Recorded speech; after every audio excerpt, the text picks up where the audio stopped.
The machine is the Fisher F22. I've been fortunate enough to get hold of one a bit early. We all like to get hold of new toys a bit early. First thing we've got to do is put the batteries in. So we slide that little cover off. I'll just put that in my pocket, open that and pull out little battery holder. Now this machine only takes 2 AA batteries, and it specifies in the handbook that you should only use alkaline batteries. So I've got alkaline batteries. It says don't use the heavy duty ones, so I haven't got heavy duty ones, just ordinary alkalis. That's in the pod. The 2 contacts go at the top, that slides in, push it down into place. It's a nice snug fit at the end. It's already turned itself on. Take the battery cover, slide that into place. That's it, we're done. Now down the side here you've got programs. If you go through mode, it tells you what the programs are.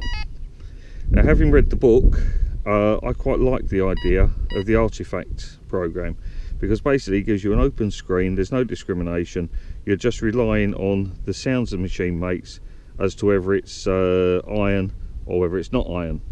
Now, me doing garden sheds for a living, I've brought out a handful of nails with me. So I'm going to put the nails down here on the floor, get the shovel out the way, and you can hear, or hopefully you can hear, this grunting. Now it's making a few beeps as well, but then there's multiple signals there. So let's be a little bit fair to the machine. Let's turn them all into one big signal. There you go. You can hear that that's going a nice little grunt. Now, a nice little tip with Fishers. I heard this on YouTube the other day. If you're going over it and the signal's doing that, where it's not completely iron, it's not completely a good signal, what the guy said was get the machine and do that over the signal. Now if it only grunts or if it doesn't make any noise at all, it's iron, simple as. We've got a little VDI here that's given us an indication. It's telling us 14. Yeah, it's bouncing around when I do that. Pump over it. Yeah, it settles itself down to a 4, a 2, a 4. Yeah, it's all low numbers, obviously iron. We know it's iron, we can see it's iron. The ferrous indicator lit up then. Yeah, you see it there, the ferrous is alight. And the depth, well, the depth bars are 3 inches, or up to 3 inches, up to 6 inches, or 6 inches plus. Go through the menu.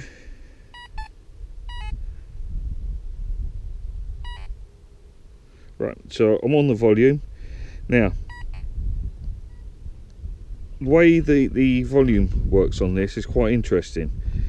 I've got to get through to the volume again. There we go. Right, so we've got the volume on 1, which basically means that it's the quietest setting. It's how to explain this. It works in 2 ways. The first 10 numbers are how loud the machine's going to be for iron and for ferrous and non-ferrous signals. The next 10, so from 11 up to 20, denotes how loud the non-ferrous is up against the ferrous. So if we go back into it, it goes back down. So on 1, it's as quiet as it gets. We go up to 10, that's as loud as it gets. Yeah, but we can't hear the iron, not at all. If we go up to 20, we can hear the iron grunt. I'm going to separate this out onto 1 now.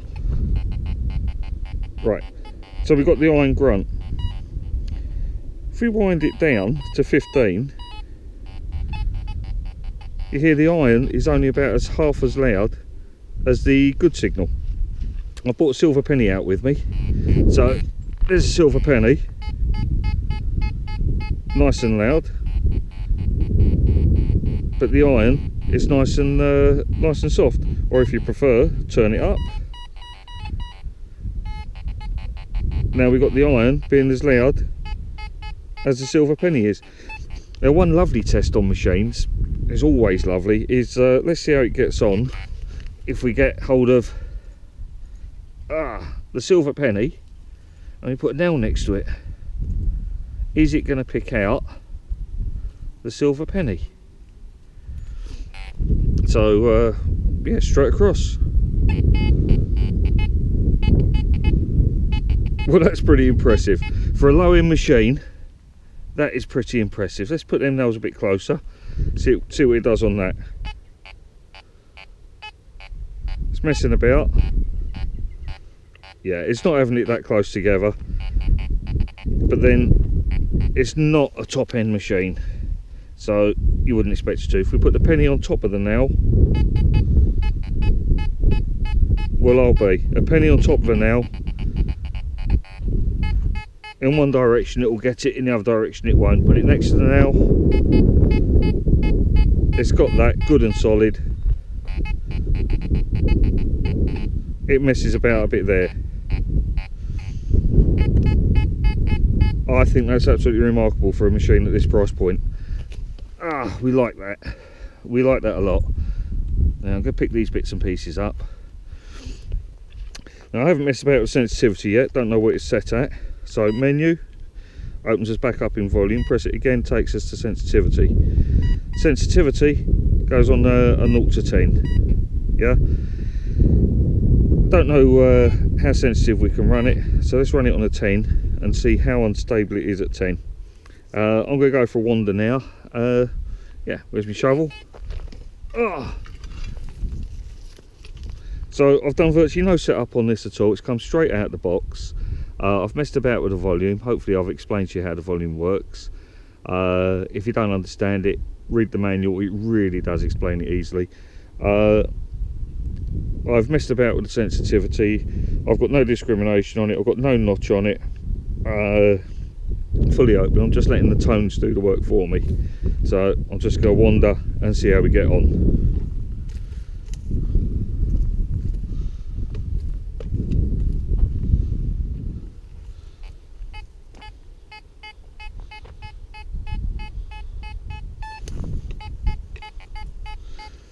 So we've got a nice solid read in there. It's given us mid-30s. All we can do is dig it and see what happens. The ground's hard.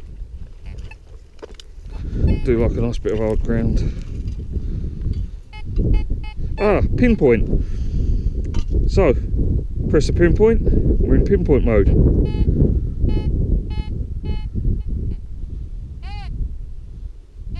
I see, we've got to hold it.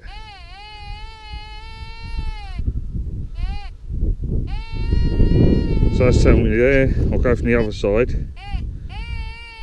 So obviously the pinpoint is pinpointing to around about that there on the coil. So I've just missed it.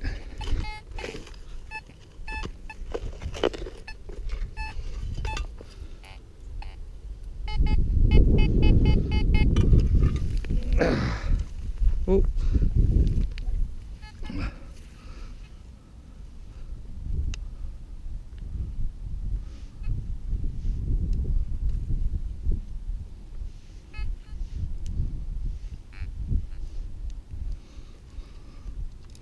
Not doing very well here.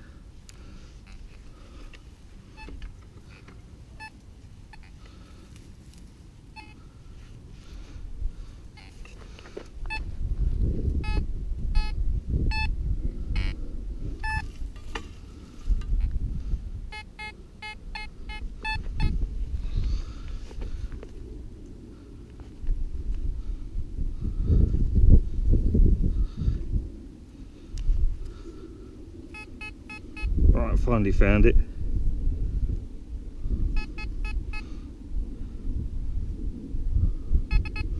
It's just a bit of tin foil, nothing exciting. But we know the machine's working.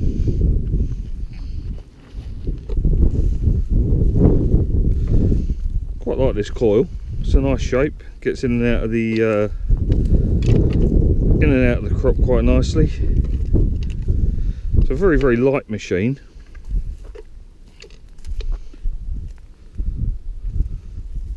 Doesn't feel like it's falling apart in your hands. Feels solid. It's good and stiff. Every bloke likes something a bit stiff in their hands.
There we go.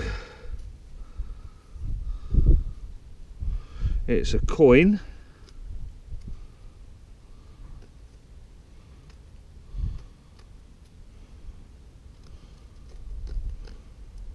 I can't really see what the coin is. Ah.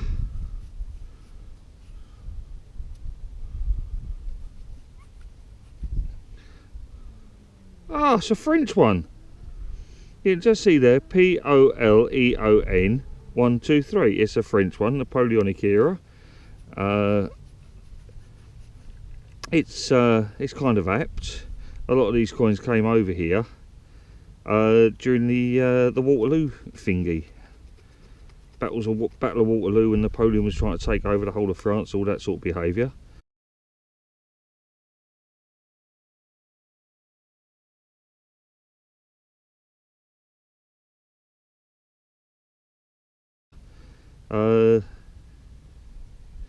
Should be a date at the bottom here, so let's give that a bit of spit and a bit of rub.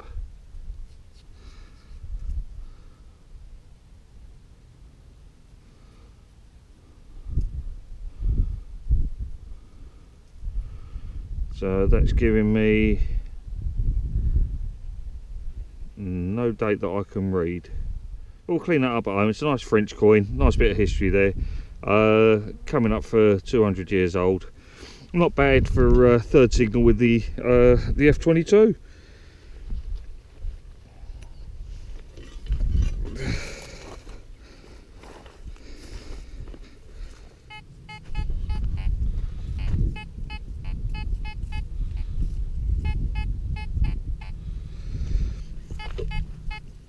Although this machine's giving a bit of an iron grunt on this on some angles, I'm going to dig it out because I like the signal. It's registering up between sort of like 25, 35 ish. Oh, maybe I'm not going to dig it out. That is hard. Right, let's put that down.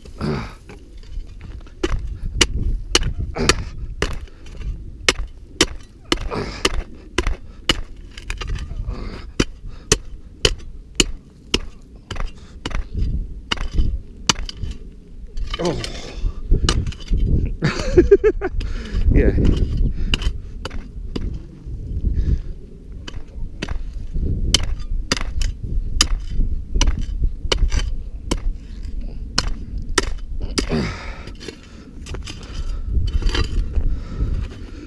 Eventually this hard crust will give way and I will succeed.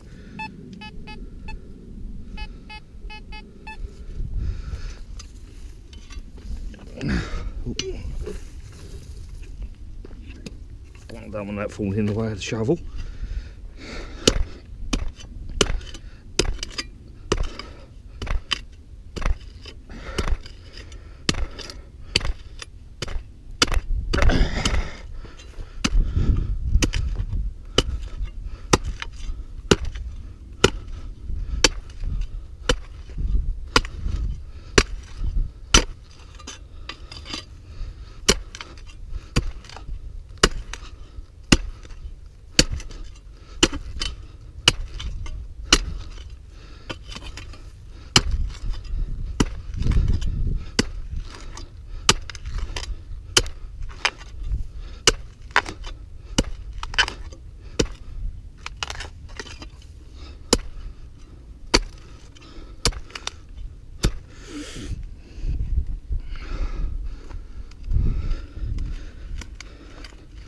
That's it, we're through the hard crust.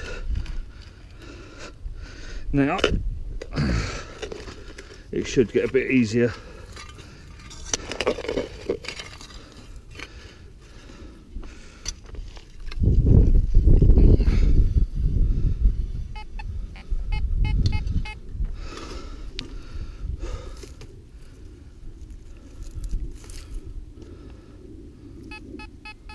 So it's in here somewhere.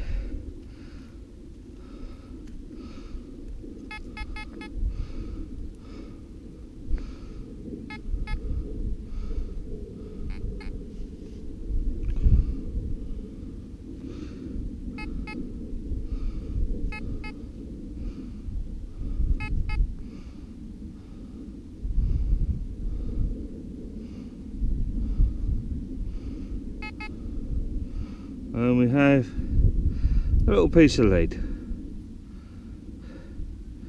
2 or 3 inches down, but it could have been anything. Turns out it's lead.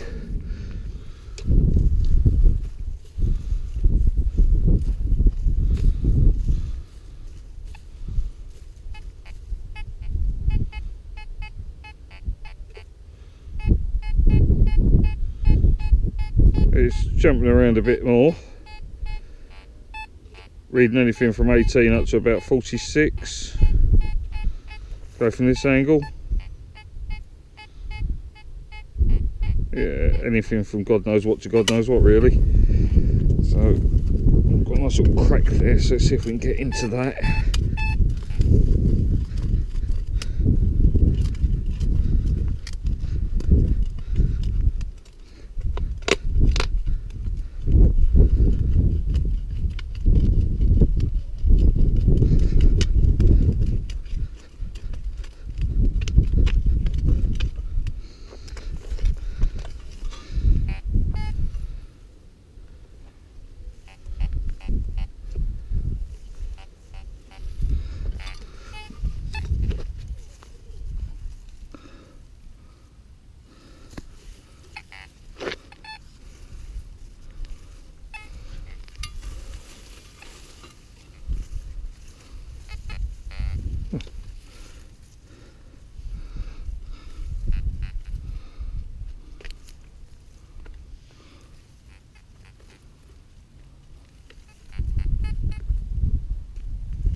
What on earth?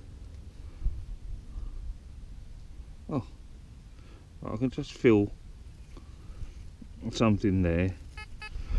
Okay, so the F22 is working at 7.4 something megahertz, kilohertz even, and people say that low frequencies can't find small stuff. I mean, alright, that was only a couple of inches down, but we're not talking about a high-end machine. We're talking definitely in the beginner's class, but you can find something that small. I think that shows you, yes, the machine can do it.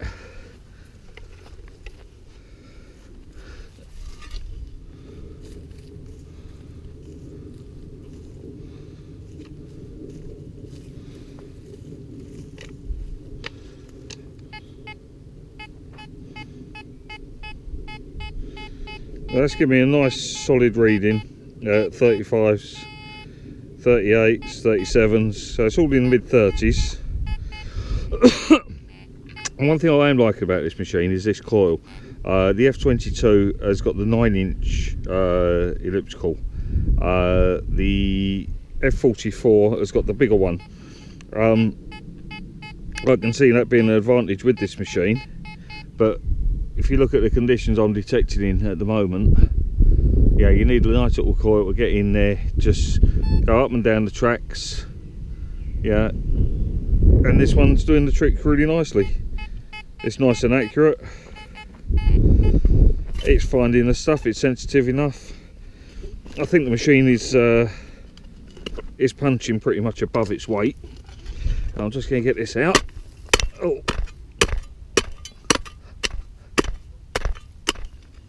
I think with any machine, what you have to look at isn't just what the machine can do, but it's what it can do at the price point. And the price point this will be going out at, well, it's an awful lot of performance for your money.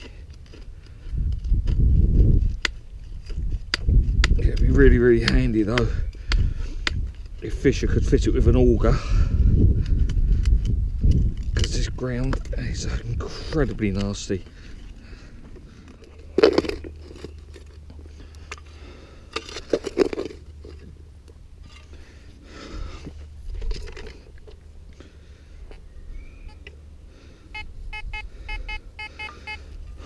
Oh, there we go.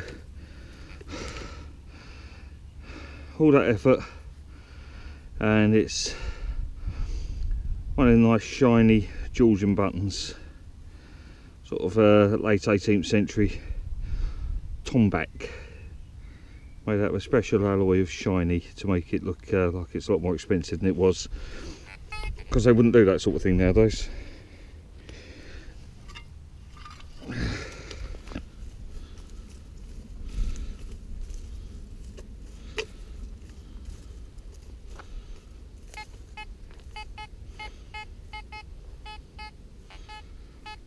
Now this is reading up 36s, 37s again, which is pretty much what that tomback button did. It's centering really nicely. Now if you look at the coil, yeah, that's where it's centering. So we've got a little line across there. We go this way with it.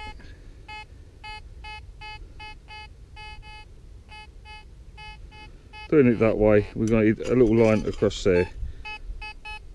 That little dot in the middle there is pretty much where the fine should be. So if we go into pinpoint mode,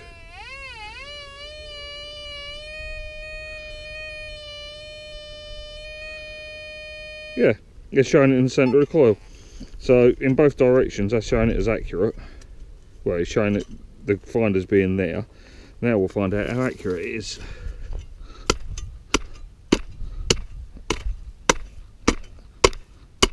This will be my last one of the night. It's starting to get a bit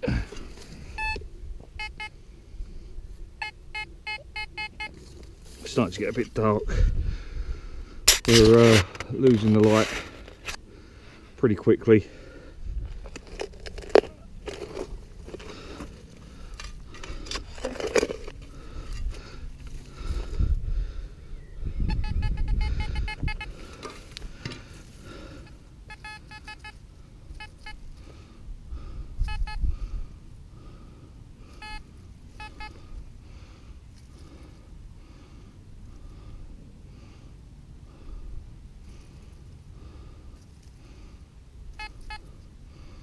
Oh, bit around this, and it is another button,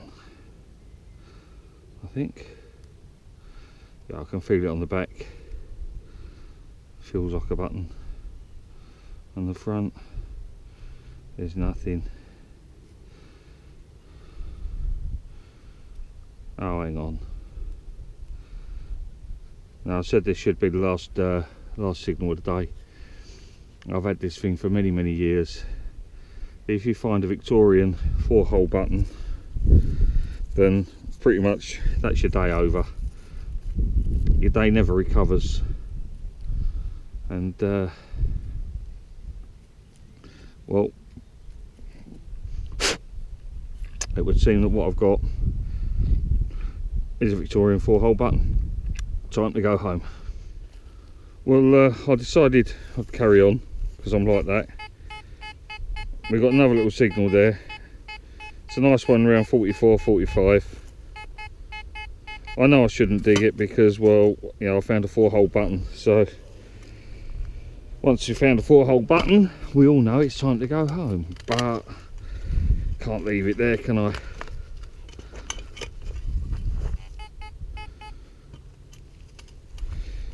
So I can use the cracks in the ground try and break my way in.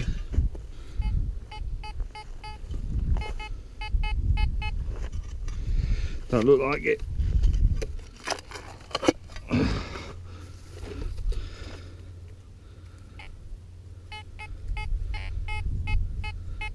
Seems it's out.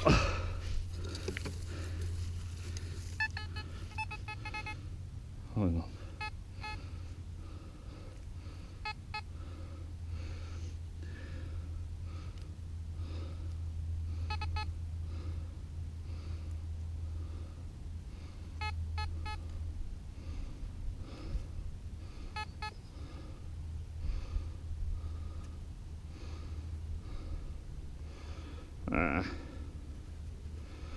This sort of thing we fly around here all the time. It's a bit of bronze. It's World War II, and it's anti-aircraft shrapnel. That's a small piece. We find lots and lots of it, much bigger than this. Wow! Have a look at that sunset. Yeah.